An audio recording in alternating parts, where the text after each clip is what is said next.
everybody, I'm Matt Hainline, joined with Randy Peterson. We're bringing you another lesson of Wedgeducation, brought to you by the Mac Daddy 2 wedges. Yesterday, Phil hit probably one of the best shots in competition. 18th hole of the playoff at the Scottish Open, tight lie, about 50 yards, and he hit it to about there for a tap-in for a win. So we brought Randy Peterson in to talk to us about how the Mac Daddy 2 wedge was so effective in that shot, and then how you guys can go about hitting that shot too. Well, the three soles, Phil uses the U-grind sole, Matt, as you know, and the U-grind has this channel in the bottom of it that really allows for you to hit down steeply on the ball but not dig. There's plenty of bounce on the trailing edge past the U-grind.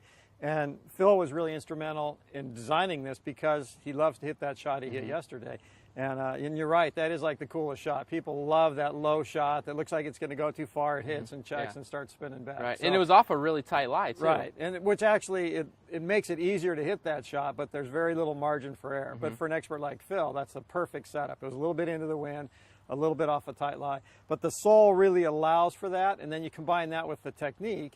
And essentially the technique is the way Phil hits the shot, and the way you want to hit the shot at home is there's a couple basic things you really need to do. The ball needs to be back in your stance, back by the right foot with the weight forward, and then the motion itself is kind of high to low. There's a really, if you watch Phil hit it, he'll set his wrist real early and then finish low with the club in front of him, so it's very much a downward hit. And the margin for error is thin because if you hit behind the ball, obviously you're going to dig, and if you catch too much of the ball, you're going to hit it thin. So you've got to hit the ball first really crisply. But put the ball back, lean forward with the weight, wrist cock, finish low, and you'll drive the ball in there low with a lot of spin.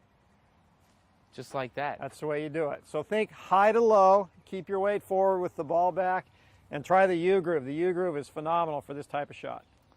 So be sure to watch all the videos and improve your game with the Mac Daddy 2 wedges. Thanks, Matt.